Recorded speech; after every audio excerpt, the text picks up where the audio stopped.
It was the evening of August 30th, 1997, in Paris, France. The air was warm, the streets alive with the hum of late summer energy.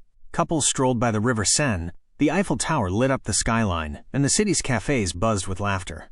But in the heart of the city, behind the golden facade of the Ritz Hotel, history's course was quietly, irreversibly shifting. Inside those walls was a woman whose life had been anything but ordinary. A woman adored by millions, yet trapped by the relentless weight of fame. Her name was Princess Diana. To understand the magnitude of what was about to happen in Paris that night, we must first understand the journey that brought her here. The struggles, the triumphs, and the extraordinary life that made her the most photographed woman in the world.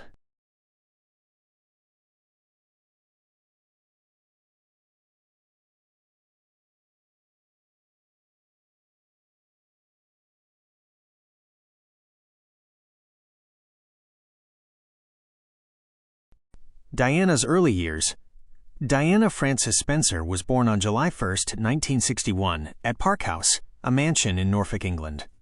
She was the fourth of 5 children born to John Spencer, Viscount Althorp, and Frances Shand Kidd. By birth, Diana was part of British aristocracy, but she was far from royalty. Her childhood was marked not by privilege alone, but by turmoil. Her parents' bitter divorce in 1969 left deep scars. Diana was just 8 years old. Friends and family would later recall how the young girl often felt abandoned, overlooked, and deeply insecure. Yet even in those early years, Diana possessed a natural warmth, a shyness mixed with compassion, that drew people to her. At the age of 14, Diana's father inherited the title of Earl Spencer, making her Lady Diana Spencer. But titles meant little to her. She was more interested in ballet, children, and charity work. In her teenage years, Diana worked as a nanny, a dance instructor, and even a kindergarten assistant in London. It was this combination of humility and grace, of being ordinary yet extraordinary, that caught the attention of Britain's most powerful family. Meeting Prince Charles. In 1977, Diana first met Prince Charles, heir to the British throne. She was just 16. At the time, Charles was dating her older sister Sarah. But over the next few years, Diana and Charles's paths continued to cross. By 1980, the press had begun speculating about the young woman who had captured the prince's attention. And in February 1981, the fairy tale became official. Charles and Diana announced their engagement. Diana was only 19 years old. She would soon become the most famous woman in the world. On July 29, 1981, Lady Diana Spencer walked down the aisle of St. Paul's Cathedral, watched by an estimated 750 million people worldwide. Her wedding dress, ivory silk taffeta with a 25-foot train, became iconic. The world called it a fairy tale. A shy kindergarten assistant had become Princess of Wales, but behind the smiles, cracks were already beginning to form. Diana's entrance into royal life was anything but smooth. She struggled under the glare of constant media attention. Every outfit, every gesture, every expression was photographed and dissected. She was expected to adapt overnight to a rigid institution, one steeped in centuries of tradition. And then, there was Charles. While Diana's popularity soared, her marriage grew increasingly strained. Charles's ongoing relationship with Camilla Parker Bowles cast a shadow over their union. Diana herself admitted in later interviews, "There were 3 of us in this marriage, so it was a bit crowded." The pressure took its toll. Diana battled with depression and bulimia. Yet through it all, she discovered her greatest strength, her ability to connect with people, not as a royal, but as a human being. Diana transformed the image of the monarchy. She embraced causes others shied away from, shaking hands with AIDS patients, walking through minefields, hugging sick children in hospitals. She earned the nickname, the People's Princess. Narrator. But the more her star rose, the more isolated she became within the royal family. By 1992, Charles and Diana had formally separated. By 1996, the marriage was over. The fairy tale had ended, but Diana's story was far from finished. By the summer of 1997, Diana was 36 years old, divorced, and attempting to build a new life. She was dating Egyptian film producer Dodi Fayed, and she was still relentlessly pursued by the press. Every step of her private life turned into global headlines. No one could have known that the cameras chasing her would play a role in her final hours. By the summer of 1997, Diana had entered a new chapter in her life. She was no longer a royal wife, no longer bound by the rigid expectations of Buckingham Palace. But her newfound independence came with its own pressures. Loneliness, relentless scrutiny, and a desperate need for normalcy. This was the summer she met Dodi Fayed, the son of billionaire businessman Mohammed Al Fayed, owner of Harrods department store and the Ritz Hotel in Paris. Dodi was charming, wealthy, and accustomed to the glamorous lifestyle of yachts, private jets, and luxury hotels. He had dabbled in film production, with credits on Hollywood films like Chariots of Fire. In July of 1997, Diana accepted an invitation to join Mohammed Al Fayed and his family on their yacht in the Mediterranean. It was here, under the hot summer sun of the French Riviera, that Diana and Dodi's romance began to blossom. Photographs of the two kissing on the yacht's deck were splashed across tabloids worldwide. Some papers called it a holiday romance. Others speculated that Diana had finally found lasting happiness. But not everyone was pleased. The British press was relentless. Rumors circulated that the relationship was a threat to the monarchy. Conspiracy theories swirled that Diana might remarry, and that her future could involve an Egyptian Muslim man. Everywhere Diana and Dodi went, cameras followed. Paparazzi trailed their cars, camped outside hotels, and even rented boats to chase them at sea. For Diana, the constant surveillance was suffocating. She once said, "I don't think I'm a political figure, but I am a humanitarian figure. I led from the heart, not the head." Yet the media seemed less interested in her humanitarian work and more obsessed with her private life. By late August, Diana and Dodi left Sardinia aboard Mohammed Al Fayed's private jet. Their destination: Paris, France. It was meant to be a brief stop before Diana returned to London to reunite with her sons William and Harry. Instead, Paris would become the setting of her final hours. On Saturday, August 30th, 1997, Diana and Dodi landed at Le Bourget Airport, just outside Paris. Waiting for them was a convoy of vehicles belonging to the Ritz Hotel, which Mohammed Al Fayed owned. The moment they stepped onto French soil, the chase began. Paparazzi swarmed, desperate for the next shot that could fetch thousands of pounds on the front pages of newspapers. Diana appeared calm, composed. But beneath her sunglasses, some witnesses recalled she looked exhausted, drained from weeks of being hunted by photographers. The couple was driven straight to the Ritz Hotel, located in the Place Vendôme, one of Paris's most glamorous squares. Inside, the staff treated Diana with deference, but the hotel was no refuge. Dozens of paparazzi had already staked out positions outside, their cameras trained on every possible entrance and exit. That afternoon, Diana and Dodi rested in the imperial suite. Phone calls were made, plans were arranged, and as the evening drew closer, the couple decided they would dine at the Ritz before heading to Dodi's apartment near the Arc de Triomphe. Aware of the photographers outside, the Ritz security team devised a plan. A decoy car would be sent out the front to distract the paparazzi, while Diana and Dodi would slip out the back in a second vehicle. It was a plan rooted in secrecy, but also in desperation. For years, Diana had tried to evade the press. Tonight, that cat-and-mouse game would escalate to dangerous new heights. Staff members later recalled that Diana appeared unsettled. She spoke softly, smiled politely, but seemed tired, almost resigned to the chaos outside. One waiter said, "She wanted peace. Just peace." As Diana and Dodi dined privately in the imperial suite, their driver for the evening, Henri Paul, the Ritz's deputy head of security, prepared for departure. What no one knew then was that Henri Paul had been drinking earlier that evening. And within just a few hours, the choices made in those moments, the timing, the route, the pursuit, would lead to tragedy. It was just past midnight on the night of August 30th, 1997, sliding into the early hours of August 31st. Inside the glittering walls of the Ritz Hotel, Diana and Dodi made their final preparations. Outside, a storm of flashing bulbs and shouting voices waited. Dozens of paparazzi were stationed at every possible exit, determined not to miss the picture that would sell the next morning's papers. At approximately 12:20 a.m., Diana and Dodi decided it was time to leave. They abandoned plans to use the Ritz's main entrance, where photographers were gathered in a frenzy. Instead, they would slip out quietly through the back door, a more discreet exit onto Rue Cambon. The plan was risky, but to Diana, privacy, even for just a short car ride, was worth the gamble. Waiting for them was a black Mercedes-Benz S280. Behind the wheel, Henri Paul, the hotel's deputy head of security. In the front passenger seat, Trevor Rees-Jones, Dodi's bodyguard and the only one wearing a seatbelt that night. Diana and Dodi slid into the back seat, side by side. The Mercedes was powerful, sleek, and designed for comfort. But it was not invincible. The moment the car rolled out of Rue Cambon, the paparazzi noticed. Motorcycles revved. Engines roared to life. Within seconds, the Mercedes was being followed by a swarm of photographers on scooters and motorbikes, their cameras flashing into the dark Paris night. Witnesses later described the scene as chaotic, dangerous. The paparazzi weaved in and out of traffic, some riding inches from the Mercedes, desperate for the perfect photograph. Inside the car, tension mounted.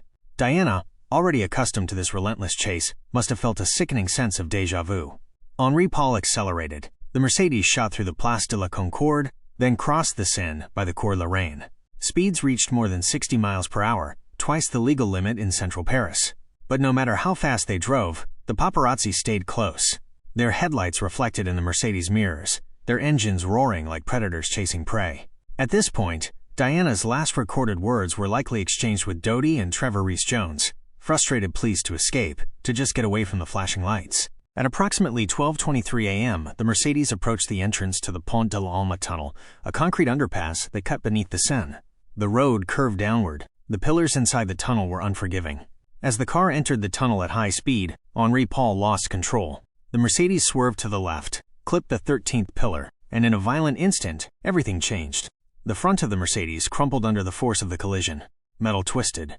Glass shattered. The car spun, smoke filling the tunnel as its wreckage came to rest against the wall. The sound echoed through the concrete chamber, silencing the city above. Paparazzi, only seconds behind, rushed into the tunnel. Instead of helping, many raised their cameras, firing off photographs of the wreckage of Diana, Dodi, and the mangled car. For Diana, trapped in the back seat, the world must have felt surreal, a nightmare of pain, confusion, and blinding camera flashes. Her bodyguard, Trevor Rees-Jones, was critically injured but alive.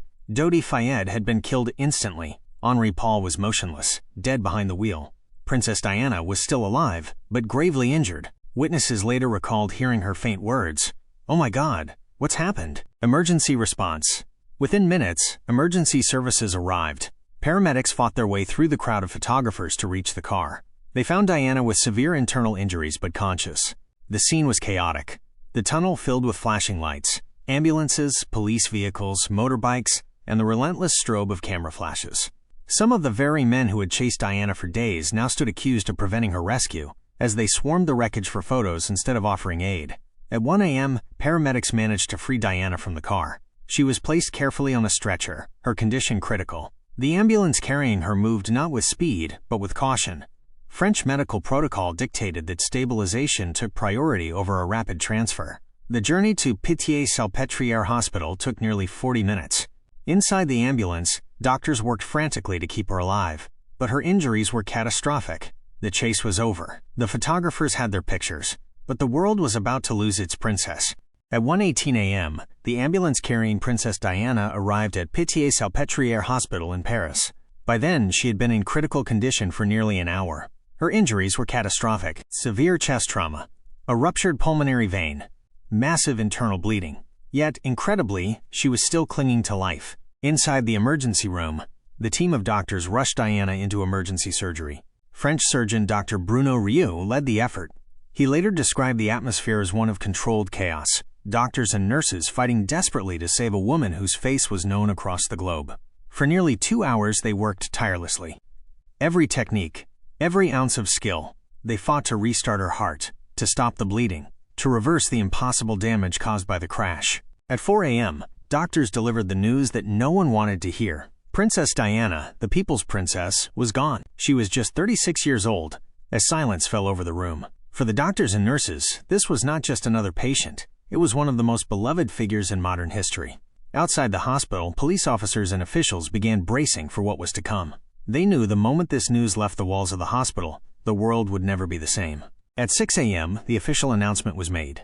Princess Diana had died in Paris after a car accident in the Pont de l'Alma tunnel. Across the globe, radios fell silent. Television networks cut into programming. Newspapers rushed to print. The words seemed unreal. Impossible. Unthinkable. In London, people awoke to the shocking headlines. Crowds gathered outside Kensington Palace, leaving flowers, cards, and candles. Within 24 hours, the gates of the palace were buried under a sea of blossoms, a floral tribute unlike anything the world had ever seen. Diana had touched millions with her warmth, her humanity, her ability to reach out to those shunned by society. And now, she was gone. For many, the grief was personal, as though a member of their own family had died.